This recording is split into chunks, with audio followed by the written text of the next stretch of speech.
Hello, എൻ്റെ ഇന്നലത്തെ what I ഈറ്റിൻ്റെ day ആണ് ഞാൻ ഷെയർ ചെയ്യുന്നത്. അപ്പോൾ അത് ബ്രേക്ക്ഫാസ്റ്റിന് വേണ്ടിയിട്ട് ഉള്ള ഒരു ചെറിയ കുക്കിങ്ങും കൂടി ഈ വീഡിയോയിൽ ഷെയർ ചെയ്യുന്നുണ്ട്.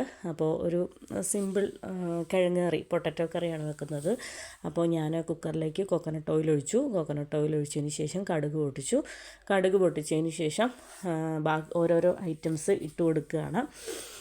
പച്ചമുളക്, അതുപോലെ തന്നെ കറിവേപ്പില, അങ്ങനെ ഓരോരോ സവോള, വെളുത്തുള്ളി, കുറച്ച് തക്കാളി, പൊട്ടറ്റോ, അങ്ങനെ ഓരോരോ ഐറ്റംസ് ഇട്ട് കൊടുക്കുകയാണ്. ഞാൻ കഴിഞ്ഞ ദിവസമൊക്കെ കഴിക്കുന്നതും വിളമ്പുന്നതൊക്കെ കാണിച്ചായിരുന്നു. അപ്പോൾ ജസ്റ്റ് ഈ വീഡിയോ ഒന്ന് ഷെയർ ചെയ്യാമെന്ന് പറഞ്ഞായിരുന്നു. ഇത് ശരിക്കും പറഞ്ഞാൽ ഒരു എല്ലാവർക്കും അറിയാവുന്ന കോമൺ ആയിട്ടുള്ള ഒരു പൊട്ടറ്റോ കറിയാണ്. പിന്നെ ആദ്യമായിട്ട് കുക്ക് ചെയ്യുന്നവർക്കും അതുപോലെ തന്നെ ബാച്ചിലേഴ്സിനൊക്കെ വേണ്ടിയിട്ട് ജസ്റ്റ് ഒന്ന് ഷെയർ ചെയ്യുന്നതേ ഉള്ളൂ. അപ്പോൾ നമ്മൾ വെളിച്ചെണ്ണയിലേക്ക് പച്ചമുളകും കറിവേപ്പിലയും സവോളയും ചെറുതായിട്ട് അരിഞ്ഞ വെളുത്തുള്ളിയും ഒക്കെ ഇട്ടു. കുറച്ച് ഉപ്പിട്ട് ഒന്ന് വഴറ്റി കൊടുക്കുകയാണ്. വഴറ്റി കൊടുത്തതിന് ശേഷം നമുക്ക് ബാക്കി പയ്യെ ഓരോരോ ഐറ്റംസ് ആഡ് ചെയ്യാം. അപ്പോൾ കുറച്ച് ഒരു അര തക്കാളി, വളരെ ചെറിയൊരു തക്കാളിയുടെ അരഭാഗം തക്കാളി ചേർത്തിട്ടുണ്ട്. നന്നായിട്ടൊന്ന് വഴണ്ടതിന് ശേഷമാണ് നമ്മൾ അതിലേക്ക് പൊടികളൊക്കെ ചേർക്കും. അപ്പോൾ പൊടികളെന്ന് പറയുന്നത് കുറച്ച് മല്ലിപ്പൊടിയും മഞ്ഞൾപ്പൊടിയും പെരുംജീരകപ്പൊടിയും അത്രയുമാണ് നമ്മൾ ചേർക്കുന്നത്. ഉപ്പ് ആവശ്യത്തിന് നമ്മൾ ചേർക്കുന്നുണ്ട്. പൊടികളായിട്ട് മല്ലിപ്പൊടിയും പെരുംജീരകപ്പൊടിയും മഞ്ഞൾപ്പൊടിയും. പിന്നെ എരിവിന് വേണ്ടിയിട്ട് പച്ചമുളക് മാത്രമേ ചേർക്കുന്നുള്ളൂ. നമ്മൾ വേറെ പ്രത്യേകിച്ച് കുരുമുളക് പൊടിയൊന്നും ചേർക്കുന്നില്ല. പിന്നെ നമുക്ക് കുറച്ചും കൂടെ എരിവ് ആവശ്യമാണ് എന്നുണ്ടെങ്കിൽ വറ്റൽമുളക് ചേർക്കാം. പിന്നെ ബ്രേക്ക്ഫാസ്റ്റിൻ്റെ പ്രിപ്പറേഷനാണെന്ന് പറഞ്ഞല്ലോ. അപ്പോൾ എനിക്കും ഇക്കാക്കും വേണ്ടിയിട്ടുള്ള ചായ, 2 ഗ്ലാസ് ചായ വെക്കുകയാണ്. അതിലേക്ക് ഏറ്റവും ആദ്യം ഏലക്ക ഇട്ടു. അപ്പോൾ വളരെ തിരക്ക് പിടിച്ച് ഓരോരോ കാര്യങ്ങൾ പെട്ടെന്ന് ചെയ്യുകയാണ്. അപ്പോൾ രാവിലെ കുറച്ച് ധൃതിയാണ്. കാരണം വീക്ക് ഡേയ്സ് ഒക്കെ ആകുമ്പോഴത്തേനും നമുക്ക് ഇക്കാക്ക് ഓഫീസിൽ പോകണം. സാറാക്ക് സാറ സ്കൂളിൽ പോയി. ഇനിയിപ്പോൾ തിരിച്ച് വരുമ്പോൾ സാറാക്ക് ബ്രേക്ക്ഫാസ്റ്റ് ഇത് റെഡി ആയിട്ട് വേണം സാറാക്ക് തിരിച്ചു വരുമ്പോഴത്തേനും ഫുഡ് കൊടുക്കാനായിട്ട്. അങ്ങനെ പിന്നെ നമ്മുടെ വെജിറ്റബിൾസ്, തക്കാളിയും സവോളയൊക്കെ അത്യാവശ്യം നന്നായിട്ട് വഴണ്ടതിന് ശേഷം അതിലേക്ക് ഒരു 3 വലിയ കിഴങ്ങ് അരിഞ്ഞത് ഇട്ട് കൊടുത്തു. അതിന് ശേഷം നമ്മുടെ ചായക്ക് ആവശ്യമായിട്ടുള്ള തേയിലപ്പൊടി ഇട്ടു. പിന്നെ ഞാൻ പഞ്ചസാര ഡയറക്റ്റ് ഷുഗർ അല്ല യൂസ് ചെയ്യുന്നത്. അതിന് പകരം സ്റ്റീവിയ എന്ന് പറയുന്ന ഒരു ഡ്രൈ ലീഫ് എക്സ്ട്രാക്റ്റ് ആണ്. ഇത് കംപ്ലീറ്റ് സേഫ് ആയിട്ടുള്ള ഒരു സംഭവമാണ്. ഇവിടെയൊക്കെ കോമൺ ആയിട്ട് എല്ലാവരും യൂസ് ചെയ്യുന്നതാണ്. അപ്പോൾ അതാണ് നമ്മൾ മധുരത്തിന് പകരം, അതായത് പഞ്ചസാരയ്ക്ക് പകരം യൂസ് ചെയ്യുന്നത്. പിന്നെ ഞാൻ കെറ്റിലിൽ കുറച്ച് ചൂടുവെള്ളം വെച്ചിട്ടുണ്ട്. അത് നമ്മുടെ മസാലയുടെ പച്ചമണമൊക്കെ മാറിയതിന് ശേഷം ആ കെറ്റിലിൽ നിന്ന് ചൂടുവെള്ളം എടുത്ത് ഡയറക്റ്റ് ഒഴിച്ച് ഒരു 5 മിനിറ്റ്സ് തിളപ്പിച്ചതിന് ശേഷം കുക്കർ അടച്ച് വെക്കാമെന്നാണ് വിചാരിക്കുന്നത്. ഈ പൊട്ടറ്റോ കറി എന്ന് പറയുന്നത് ഭയങ്കര ടേസ്റ്റിയാണ്. ഭയങ്കര സിമ്പിളായിട്ടുള്ള വളരെ ടേസ്റ്റി ആയിട്ടുള്ള ഒരു പൊട്ടറ്റോ കറിയാണ്. അപ്പം കുക്കിംഗ് പഠിച്ചു വരുന്നവർക്കും അതുപോലെ തന്നെ ബാച്ചിലേഴ്സിനൊക്കെ വളരെ യൂസ്ഫുൾ ആയിട്ടുള്ള ഒരു കറിയാണ്. ഈ കറി ഇത്രേ ഉള്ളൂ. ഇനി ലാസ്റ്റ് ഒരു കാര്യം കൂടെയുണ്ട്. ഇങ്ങനെ വേണമെങ്കിലും നമുക്ക് കഴിക്കാം, സെർവ് ചെയ്യാം. നമുക്ക് ടേസ്റ്റ് കുറച്ചും കൂടെ ഒന്ന് കൂട്ടാൻ വേണ്ടിയിട്ട് നമ്മൾ കുറച്ച് പച്ച തേങ്ങ ലാസ്റ്റ് ആഡ് ചെയ്തിട്ട് അതൊന്ന് ചൂടാക്കി തിളപ്പിച്ചെടുക്കും. അപ്പോൾ ഇങ്ങനെയും നമുക്ക് ചപ്പാത്തിക്കാണേലും അപ്പത്തിനാണേലും അടിപൊളി കോമ്പിനേഷനാണ്. ഞാൻ കുറച്ചും കൂടെ ഒന്ന് ടേസ്റ്റ് എൻഹാൻസ് ചെയ്യാനായിട്ട് ഒരു പിടി തേങ്ങ, അപ്പോൾ 2 ബോക്സ് തേങ്ങ, ആദ്യത്തെ ബോക്സിൽ വളരെ കുറച്ചേ ഉള്ളൂ. തേങ്ങ എത്രത്തോളം ചേർക്കുന്നോ അത്രത്തോളം ടേസ്റ്റ് കൂടുതലാണ്. അപ്പോൾ ഞാൻ ഇതൊരു 2 നേരത്തേനൊക്കെയാണ് വെക്കുന്നത്. അപ്പോൾ കുറച്ച് കൂടുതൽ ക്വാണ്ടിറ്റി വെക്കുന്നുണ്ട്. അതുകൊണ്ട് തന്നെ നന്നായിട്ട് കുറച്ച് കൂടുതൽ പച്ച തേങ്ങയൊക്കെ നന്നായിട്ട് അരച്ച് ചേർക്കുന്നുണ്ട്. അപ്പോൾ തേങ്ങ ഫ്രീസറിലാണ് ഇരുന്നത്. അപ്പോൾ അതൊന്ന് എടുത്ത് പുറത്തേക്ക് വെച്ചു, തണുപ്പൊക്കെ മാറാനായിട്ട് പുറത്തേക്ക് വെച്ചു. തണുപ്പൊക്കെ മാറി. അപ്പോൾ ഞാൻ ആ മിക്സിയുടെ ചെറിയ ജാറിലേക്ക് കുറച്ച് ചൂടുവെള്ളം കൂടെ ഒഴിച്ചിട്ട് നന്നായിട്ട് അരച്ചെടുക്കുമ്പോൾ നല്ല പേസ്റ്റ് പോലെ അരഞ്ഞോളും നന്നായിട്ട്. അപ്പോൾ പിന്നെ നമുക്ക് തേങ്ങ പൊട്ടറ്റോ കറിയിലേക്ക് ചേർക്കുമ്പോൾ നന്നായിട്ട്. അപ്പോൾ നമ്മുടെ തേങ്ങയും നന്നായിട്ട് അരച്ചെടുക്കുകയാണ്. വളരെ ടേസ്റ്റി ആയിട്ട്. ഞാനിത് ഇപ്പം പല പ്രാവശ്യം റിപ്പീറ്റ് ചെയ്ത് വെക്കുന്നുണ്ട് ഈ ഒരു പച്ച തേങ്ങ അരച്ചിട്ടുള്ള ഈ ഒരു മഞ്ഞ കളർ പൊട്ടറ്റോ കറി. കാരണം അത് അത്രത്തോളം ടേസ്റ്റി ആയതുകൊണ്ടാണ് ഞാൻ വീണ്ടും റിപ്പീറ്റ് ചെയ്യുന്നത്. ടേസ്റ്റ് വൈസ് എനിക്ക് ഭയങ്കരമായിട്ട് ഇഷ്ടപ്പെട്ടു. വളരെ സൂപ്പറായിട്ട് നല്ല ടേസ്റ്റ് ആയിട്ടുള്ള ഒരു കറിയാണ്. അപ്പം ഒരു സിമ്പിൾ റെസിപ്പിയാണ്. അപ്പോൾ ഇങ്ങനെ ട്രൈ ഇതൊരു കോമൺ ആയിട്ടുള്ള കറിയാണ്. ട്രൈ ചെയ്യാത്തവർ മസ്റ്റായിട്ട് ഇങ്ങനെയും കൂടെ ഒന്ന് ട്രൈ ചെയ്യണം. അപ്പോൾ രാവിലെ ഞാൻ ചായ നമുക്ക് കുടിക്കാനുള്ള ചായ റെഡിയാക്കിക്കൊണ്ടിരിക്കുകയാണ്. പിന്നെ നമ്മുടെ കറി ഏകദേശം സെറ്റായി. ഈ തേങ്ങയും കൂടെ ഈ പച്ചത്തേങ്ങ അരച്ചതും കൂടെ ചേർത്ത് ഒന്ന് ചൂടാക്കി എടുത്തു കഴിഞ്ഞാൽ നമ്മുടെ കറിയും റെഡിയായി. പിന്നെ ഞാനിതാ ഇടിയപ്പമാണ് നമുക്ക് രാവിലെ ബ്രേക്ക്ഫാസ്റ്റ്. അങ്ങനെ നമ്മുടെ ബ്രേക്ക്ഫാസ്റ്റ് ഓൾമോസ്റ്റ് റെഡി ആയിക്കൊണ്ടിരിക്കുകയാണ്. അപ്പോൾ എനിക്ക് ശരിക്കും പറഞ്ഞാൽ എന്നും രാവിലെ ഹറിബറി വളരെ തിരക്ക് പിടിച്ചിട്ട് എല്ലാ ദിവസവും ഒന്നും ഞാൻ എന്താ പറയുക കുക്കിംഗ് വീഡിയോസ് എടുക്കാറില്ല. പിന്നെ നമുക്ക് ചില ദിവസങ്ങളിൽ എടുക്കാനായിട്ടൊരു മൂഡ് തോന്നുമ്പോഴത്തേനും നമ്മളങ്ങ് ആ ഒരു ഫ്ലോയ്ക്ക് അങ്ങ് എടുക്കുന്നതാണ്. പിന്നെ ഞാൻ എന്താ പറയുക പൊട്ടറ്റോടെ 2-3 ദിവസമായിട്ട് കഴിഞ്ഞ ദിവസമൊക്കെ ആയിട്ട് പൊട്ടറ്റോ കറിയും കാര്യങ്ങളൊക്കെ ഷെയർ ചെയ്യുന്നുണ്ടായിരുന്നു. എന്നാൽ റെസിപ്പി ജസ്റ്റ് ഒന്ന് ഷെയർ ചെയ്യാമെന്ന് വിചാരിച്ചു. ഇതാ നമ്മുടെ പച്ച തേങ്ങ നന്നായിട്ട് കുറച്ച് കൂടുതൽ ചേർത്തായിരുന്നു കേട്ടോ. അപ്പോൾ ഇതാ തേങ്ങ നമ്മുടെ പൊട്ടറ്റോ കറിയിലേക്ക് ചേർത്തു. ഇനി ഒന്ന് ചൂടാക്കി തിളപ്പിച്ചെടുക്കണം. നല്ല ടേസ്റ്റാണ്. അപ്പോൾ നമ്മൾ ആദ്യം തന്നെ വെളിച്ചെണ്ണയ്ക്കകത്ത് കടുകും എന്താ പറയുക സവോളയും അതുപോലെ തന്നെ കറിവേപ്പിലയൊക്കെ താളിച്ചൂറ്റി. അപ്പോൾ താളിച്ചൂറ്റൽ പരിപാടി എല്ലാം കഴിഞ്ഞു. ഇതൊരു 1 പോട്ട് റെസിപ്പിയും കൂടിയാണ്. കാര്യം എന്ന് വെച്ചാൽ എല്ലാം നമ്മുടെ കുക്കറിൽ വെച്ച് തന്നെ നമുക്ക് എല്ലാം ചെയ്യാം. അപ്പോൾ സെപ്പറേറ്റ് ഇനിയിപ്പോൾ താളിച്ചൂറ്റലും കാര്യങ്ങളും ഒന്നുമില്ല. ഭയങ്കര ടേസ്റ്റാണ്. പിന്നെ തേങ്ങ ചേർക്കേണ്ടവർക്ക് തേങ്ങ ചേർക്കാം. അതുപോലെ തന്നെ തേങ്ങ നിർബന്ധമില്ല കേട്ടോ. തേങ്ങ ചേർക്കുന്നതിന് മുമ്പുള്ള ആ ഒരു അവിടെ വെച്ച് നമുക്ക് സ്റ്റോപ്പ് ചെയ്യാം. പിന്നെ ഇതാ നമ്മുടെ ബ്രേക്ക്ഫാസ്റ്റ് നമ്മുടെ കിച്ചൺ ഡ്യൂട്ടീസൊക്കെ കഴിഞ്ഞതിന് ശേഷം ഞാൻ ബ്രേക്ക്ഫാസ്റ്റ് ഇതാ ടേബിളിലേക്ക് സെർവ് ചെയ്ത് 1 കപ്പ് ചൂട് ചായയും 2 ഇടിയപ്പവും പിന്നെ നമ്മുടെ ടേസ്റ്റി എന്താ പറയുക പൊട്ടറ്റോ കറി. പിന്നെ ഞാൻ എക്സ്ട്രാ എഗ്ഗും കൂടെ ബോയിൽ ചെയ്തായിരുന്നു. അപ്പോൾ നമ്മൾ ഒരു മുട്ട പുഴുങ്ങിയതും കൂടെ രാവിലെ ബ്രേക്ക്ഫാസ്റ്റിന് എടുത്തിട്ടുണ്ട്. അപ്പോൾ വളരെ ടേസ്റ്റിയാണ്. ഞാനിത് ഇടയ്ക്കിടയ്ക്ക് ഇപ്പോൾ ഷെയർ ചെയ്യുന്നുണ്ട്.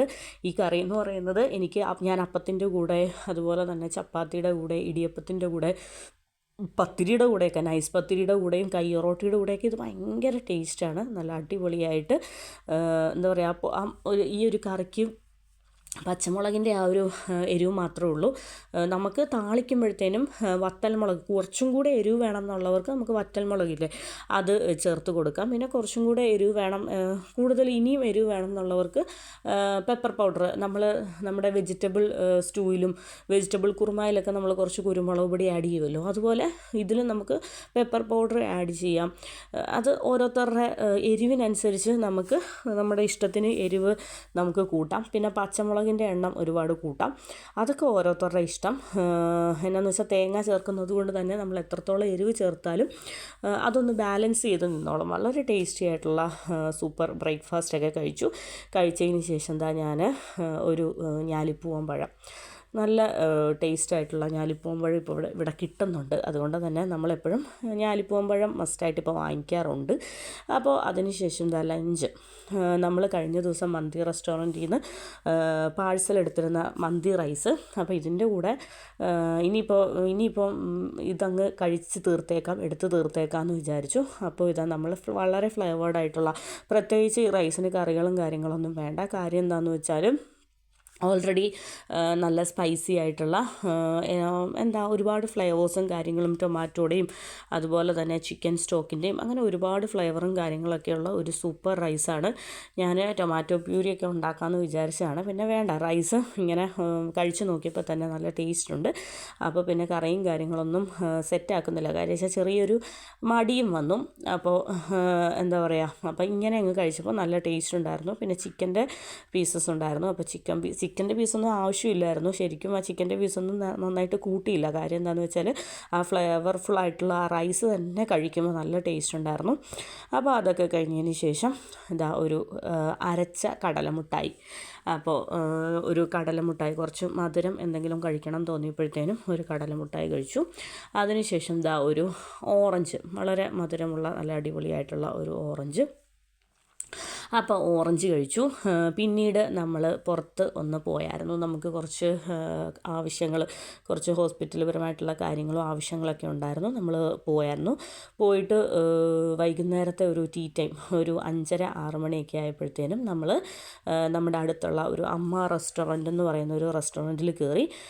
ഒരു 5:36 ഒക്കെ ആയുള്ളായിരുന്നു. അപ്പോൾ ആ ഒരു സമയത്ത് നമുക്ക് കുറച്ച് വിശന്നപ്പോഴത്തേനും പല പല ഐറ്റംസ് കഴിക്കാനാണ് അവിടെ കയറിയത്. പക്ഷേ അവർ പറഞ്ഞത് എന്താണെന്ന് വെച്ചാൽ ഒരു 7:30 പോലെ ദോശ ഐറ്റംസ്, ആ വക ഐറ്റംസൊക്കെ ഉണ്ടാവത്തുള്ളൂ. ഒരു തമിഴ്നാട് റെസ്റ്റോറൻ്റാണ്.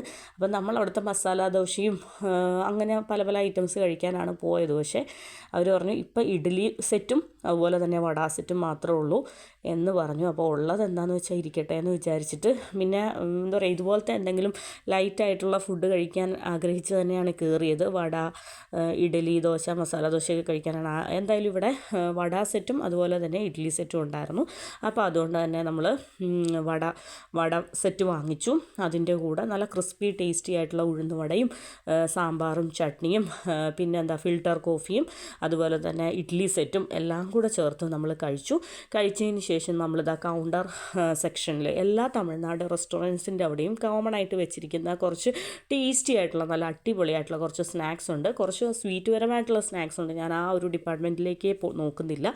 അപ്പോൾ ഇതെന്ന് പറയുന്നത് ഒരു ചിന്ന വെങ്കായ മുറുക്കെന്ന് പറഞ്ഞിട്ട് നമ്മുടെ ചെറിയ ഉള്ളി ഉണ്ടല്ലോ, ചെറിയ ഉള്ളി ഞുറുക്ക്. പിന്നെ ഇത് ഭയങ്കര ടേസ്റ്റാണ്, തേങ്ങാപ്പാൽ മുറുക്ക്. തമിഴ്നാട് ഒതൻറ്റിക് തമിഴ്നാട് സ്നാക്സാണ്. അപ്പോൾ ഞാനപ്പോൾ എന്തൊക്കെയാണെന്ന് വെച്ചാൽ പിന്നെ ഒരു ചിന്ന വെങ്കായ സ്നാക്സ്, ചിന്ന വെങ്കായ മുറുക്കും അതുപോലെ തന്നെ തേങ്ങാപ്പാൽ മുറുക്കും പിന്നെ ഒരു കടലമുട്ടായിയും എടുത്തു. പിന്നെ സാറ, ഞാൻ മധുരം ഒന്നും വാങ്ങിക്കണ്ടെന്ന് വിചാരിച്ചാണ്. സാറ പക്ഷേ ആ ഒരു ഐറ്റവും പൊക്കിക്കൊണ്ട് വന്നു. പിന്നെ ജാഗറിയുടെ ആ ഒരു സംഭവം ഞാൻ എടുത്തു. അപ്പോൾ വീട്ടിലെത്തിയ പാടെ തന്നെ സാറാക്ക് അത് ഓപ്പൺ ചെയ്ത് കട്ട് ചെയ്ത് കൊടുക്കണം എന്ന് പറഞ്ഞുകൊണ്ട് സാറായ്ക്ക് വേണ്ടിയിട്ട് ഞാനതൊരു ചെറിയ പോർഷൻ കട്ട് ചെയ്യാനാണ്. പാം ജാഗറി മൈസൂർ പാക്ക് എന്ന് പറയുമ്പോൾ ഞാൻ ശരിക്കും പറഞ്ഞാൽ ജാഗറിയുടെ കഴിച്ചിട്ടില്ല. ആ വൈറ്റ് ഉണ്ടല്ലോ, ഷുഗറിൻ്റെ കഴിച്ചിട്ടുള്ളൂ. ഇത് കുറച്ചെങ്കിലും ഹെൽത്ത് പരമായിട്ട് ഓക്കെ ആയിക്കോട്ടെ എന്ന് വിചാരിച്ചിട്ടാണ് പാം ജാഗറി മൈസൂർ പാക്ക് എടുത്തത്. അപ്പോൾ അതിന് ശേഷം നമ്മൾ രാത്രിയൊക്കെ ആയപ്പോഴത്തേനും ഇക്ക പിന്നെ ഞങ്ങളെ വീട്ടിൽ കൊണ്ടാക്കിയിട്ട് രാത്രി ക്രിക്കറ്റ് കളിക്കാനും അങ്ങനെ ഇങ്ങനെയൊക്കെ പോയി. ക്രിക്കറ്റ് കളിയൊക്കെ കഴിഞ്ഞ് വന്നപ്പോഴത്തേനും ഇക്ക എന്ത് ചെയ്തു, ഒരു സാൻഡ്വിച്ച് കൊണ്ടുവന്നു.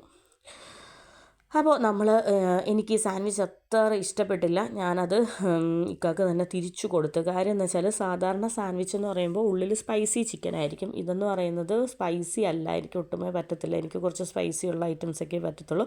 അപ്പം ഞാൻ അതൊക്കെ ഇക്കാക്ക് മാറ്റി വിട്ടിട്ട് ഞാൻ എന്ത് ചെയ്തു, കഴിഞ്ഞ ദിവസം തലേന്നത്തെ കുറച്ച് ചോറും നമ്മുടെ തലേന്നത്തെ മത്തിക്കറിയും ചീരത്തോരനും ഒക്കെ ഉണ്ടായിരുന്നു. അപ്പം എനിക്ക് എന്തോ രാത്രിയായപ്പോൾ ഒന്നും കൂടി അങ്ങ് വിശന്നു. ഇക്ക ആ ഒരു സാൻഡ്വിച്ച് കഴിച്ചിട്ട് കിടന്നു. പക്ഷേ എനിക്കെന്തോ ഉറക്കം വന്നില്ല. അപ്പം ഞാൻ വിചാരിച്ച് ഇങ്ങനെ തലേന്നത്തെ ആ മീൻകറിയൊക്കെ നല്ല ടേസ്റ്റ് ആയിട്ടുണ്ടല്ലോ ഇപ്പം, അത് പുറത്ത് ചട്ടിയിൽ തന്നെ ഇരിക്കുകയായിരുന്നു. അപ്പം ഞാൻ എന്ത് ചെയ്തു, ഒന്ന് തിളപ്പിച്ചതിന് ശേഷം ഫ്രിഡ്ജിലിരുന്ന തണുത്ത ചോറാണ്, ഒരു പിടി ചോറും എടുത്ത് ചീരത്തോരനും ചൂടാക്കി. പിന്നീട് നല്ല മീൻകറി ചട്ടിയിൽ വെച്ച് തന്നെ ഒന്ന് തിളപ്പിച്ചു. പിന്നെ ഗാർലിക് പിക്കിളും എല്ലാം കൂടെ ചേർത്തിട്ട് രാത്രി ഒരു പിടി പിടിക്കുകയാണ്. അടിപൊളിയാണ്. ഞാൻ ഇന്ന് നോർമൽ റൈസ് ഉച്ചയ്ക്ക് കഴിച്ചില്ലായിരുന്നു. അപ്പോൾ വലിയ കാര്യമായിട്ട് ആ ഒരു റൈസ് എടുത്തെങ്കിലും ഞാൻ അത്ര കാര്യമായിട്ട് കഴിച്ചില്ലായിരുന്നു ഉച്ചയ്ക്കത്തെ നമ്മുടെ ആ ഒരു മന്തി റൈസ് എന്ന് പറയുന്നത്. അപ്പോൾ രാത്രി കുറച്ച് റൈസൊക്കെ കഴിച്ചപ്പോഴത്തേനും വല്ലാത്ത ഒരു സാറ്റിസ്ഫാക്ഷൻ. ഗാർലിക് പിക്കിൾ എന്ന് പറയുന്ന ഒരു രക്ഷയില്ല. നമ്മൾ ലുലുവിൽ നിന്ന് വാങ്ങിച്ചതാണ്. അടിപൊളി ടേസ്റ്റി ഗാർലിക് പിക്കിൾ. അപ്പോൾ ഇതൊക്കെയാണ് എൻ്റെ ഇന്നലത്തെ ടേസ്റ്റി ഡിഷസ് എന്ന് പറയുന്നത്, what I eat in A day എന്ന് പറയുന്നത്. അപ്പോൾ ഈ മീൻകറി നല്ല രുചിയായി കേട്ടോ. നല്ല എരിവും പുളിയും എല്ലാം പിടിച്ചിട്ട് നല്ല ടേസ്റ്റായി. അപ്പോൾ വളരെ ആസ്വദിച്ച് വളരെ എൻജോയ് ചെയ്ത് തന്നെയാണ് ഈ ഒരു കുറച്ച് ചോറെടുത്ത് കഴിക്കുന്നത്. നല്ല ടേസ്റ്റ് ഉണ്ടായിരുന്നു. അപ്പോൾ എൻ്റെ ഇന്നലത്തെ ടേസ്റ്റി ഡിഷസ് നിങ്ങൾക്ക് എല്ലാവർക്കും ഇഷ്ടപ്പെട്ടെന്ന് വിചാരിക്കുന്നു. അപ്പോൾ എൻ്റെ what I eat in A day എന്ന് പറയുന്നത് എല്ലാവരും സ്കിപ്പ് ചെയ്യാതെ കാണുക. എൻ്റെ വീഡിയോസ് ലൈക്ക് ചെയ്തും സബ്സ്ക്രൈബ് ചെയ്തും അതുപോലെ തന്നെ എന്താ പറയുക ഒക്കെ ഒന്ന് കണ്ട് സപ്പോർട്ട് ചെയ്യുക. അപ്പോൾ ഇത്രയൊക്കെ ഉള്ളൂ. അപ്പോൾ നെക്സ്റ്റ് ഡേയിൽ what I eat in a ഡേയുമായിട്ട് ഞാൻ വരുന്നതായിരിക്കും. അപ്പോൾ ഇത്രയൊക്കെ ഉള്ളൂ. Thank you for watching.